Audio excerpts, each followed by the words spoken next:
Bonjour à tous. Pour pallier la fermeture des établissements scolaires en France, qui pourrait durer au moins 15 jours, selon le ministre de l'Éducation nationale française, le téléenseignement est devenu une priorité, et ce, afin de garantir les fonctions pédagogiques des écoles. Voyons tout d'abord comment le téléenseignement fonctionne en France et en Chine. En France, le CNED, le Centre national d'enseignement à distance, a mis à disposition une plateforme baptisée Ma classe à la maison qui offre des exercices aux élèves selon leur niveau d'études et permet aux enseignants de donner des cours virtuels par visioconférence. Et comment cela se passe-t-il en Chine? En raison du report de la rentrée scolaire, le ministère chinois de l'Éducation a lancé une plateforme nationale de ressources pédagogiques qui couvre les cours allant du primaire au lycée.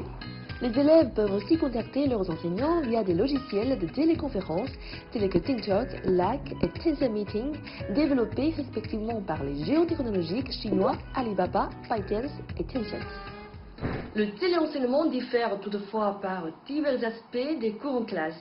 Quelques difficultés ont été pointées du doigt, voyons lesquelles en écoutant les points de vue d'élèves français sur les cours à distance.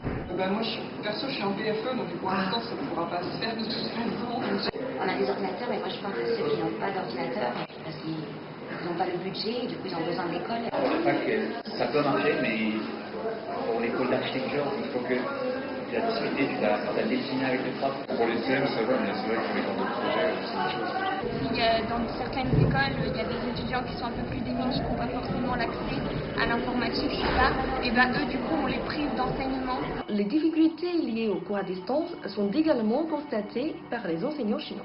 首当其冲就是无法保证学生的参与度，很多学生家里面的设备没办法保证，家里的学习时间也没办法保证。第二个呢，就是我们的教学目标定得比较低，所以说一旦开学之后，我们的工作就会变得比较繁重起来，因为要把学生之前没有达到的教学目标再给他补回去。我们唯一担心的就是效果，因为如果是面对面上课的话，我们很容易就能看得出学生的那种状态啊。现在的话，可能就是从交流层面和这种反馈层面稍微差一点吧。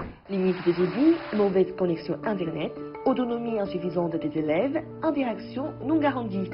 Tout cela pourrait contribuer à une moindre efficacité des cours. Pour pallier l'absence de smartphones ou d'ordinateurs, la télévision d'éducation de Chine diffuse des ressources vidéo pédagogiques à l'échelle nationale qui couvrent toutes les zones rurales du pays.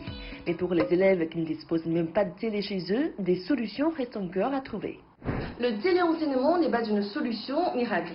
Malgré ces inconvénients, dans cette période spéciale de lutte contre l'épidémie, il pourrait cependant s'avérer la solution la plus pratique pour garantir la continuité des études de la majorité des élèves. Pour tous ceux qui travaillent chez eux, c'est le moment critique où il faut apprendre à étudier de façon autonome.